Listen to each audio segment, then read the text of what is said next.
Do not confuse this with treatment or mental health advice or direction. Nothing on this podcast is made to supplement or supersede the relationship and direction of your mental health caretakers. Although David Kozlowski is a licensed marriage and family therapist, he is not functioning as a certified mental health professional in this environment. And same applies to any professional who may appear on the OG Therapy podcast. Welcome to the OG Therapy. Hey everybody, welcome to another episode of OG Therapy. In today's episode, I'm going to be tackling a discussion that's related to politics. Now, a little disclaimer here, just like other episodes I've had, if I've mentioned anything about what's going on in the political atmosphere, I'm not taking a side one way or the other. I'm only bringing this topic up is because for two reasons. One has to do with my home state of California, and two, it just so happens that they finally mentioned something that I've been waiting for them to pick up on for many, many years. I don't think they know exactly what they mentioned, but the fact that they mentioned it is all we needed to know. So what I'm referring to is what's going on in the state of California.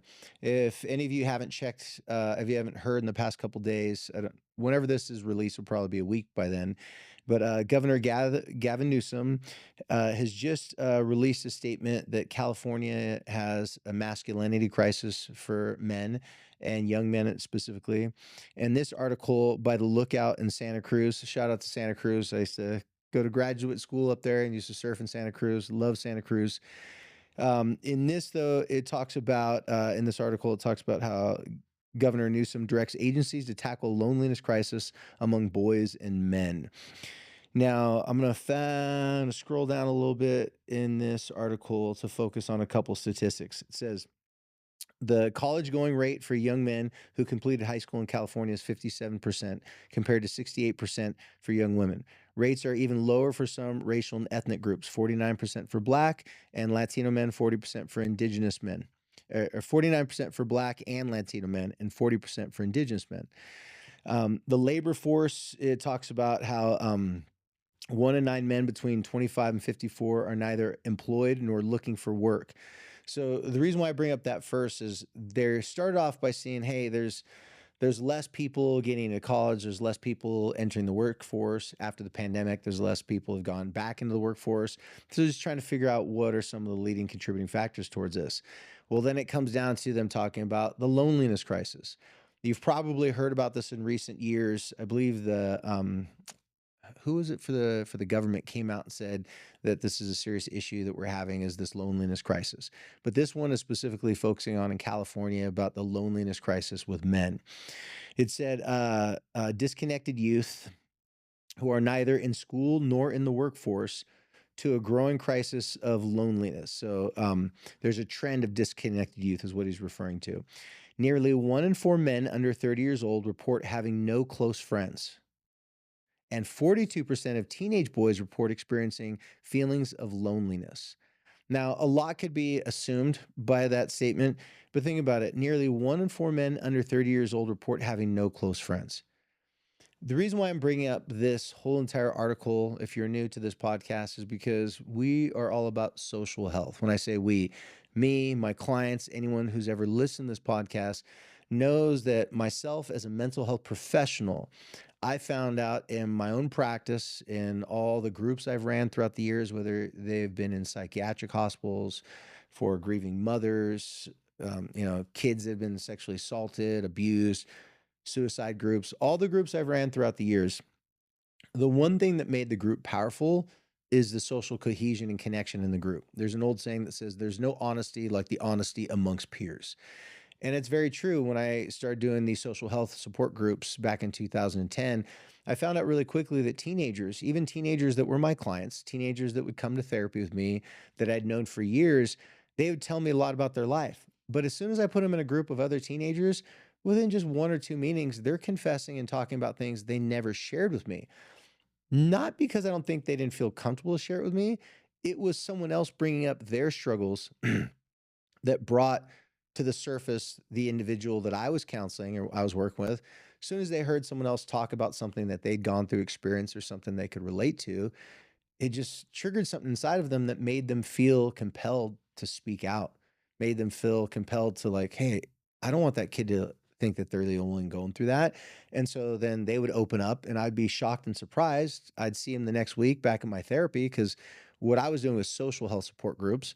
And in the therapy group, they said, I don't know, it's just different. Like when we're around our peers and we're talking, we're just kind of, shooting the breeze, it just kind of loosens you up. And next thing you know, you just started saying things. And so in this article, what they're saying is in the state of California is they need to be able to provide more mental health care for men. They need more men in teacher positions in schools, in mentor positions, in counselor positions, in therapist positions. And they go in this article to talk about how low of rates there are. I think in the state of California, only 23 percent of teachers and 23% of school counselors across the country, or that's not just California, it's across the country, are men. And so they're looking to add, believe they said, the executive order that Gavin Newsom put forward also directs the California Department of Education to identify ways to recruit more men as teachers and school counselors through a previous $1 billion investment in teacher workforce expansion.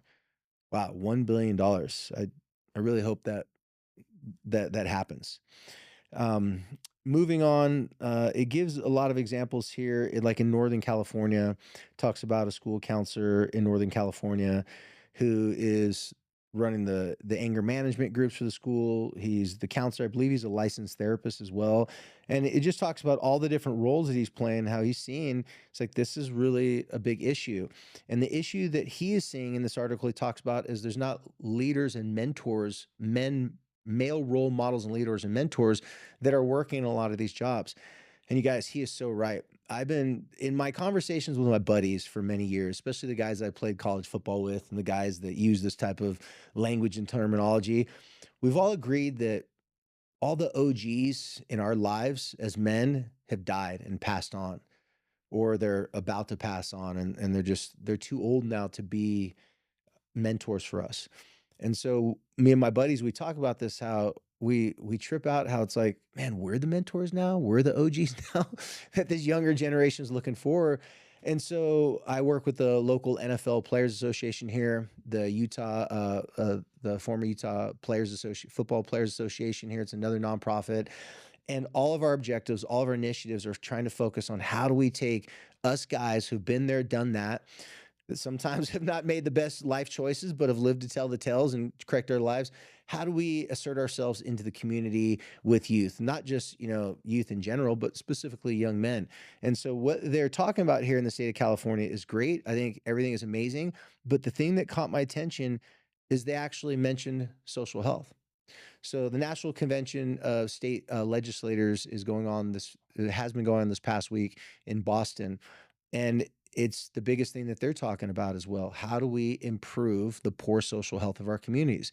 Gavin Newsom talked about we need to improve the social health of our communities. I know that they're saying these words, social health, they're right. But what I want them to know, I want you guys to know listening to this, social health is an actual thing.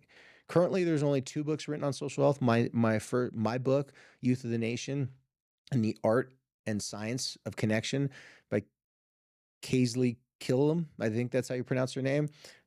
Her book's a great book. Her book gives a very elementary description and breaks down. It'd be a great introductory. If you've never listened to my podcast, go listen to her book or read her book.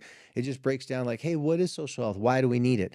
My book is about how we've been applying social health into local communities ever since 2009 is when the whole concept started, and what we've been doing since then, for the past 16 years now with social health. So I suggest you guys go listen to those 2 books, follow our podcast, but also follow us at Social Health Initiative, not just OG Therapy, because with Social Health Initiative, we now have a platform through software that inside your school, you can get free social health curriculums, and you can also get certified. So your companies, your organizations, if you're an individual, if you're a person that in your own industry feels that you're an influential person in your industry, we're putting it together so that you will be able to get accredited in your organization. And as an individual, you can get certified, or even certain products that your company sells that you feel that social healthy products or that product promotes social health, you can get those products certified as well.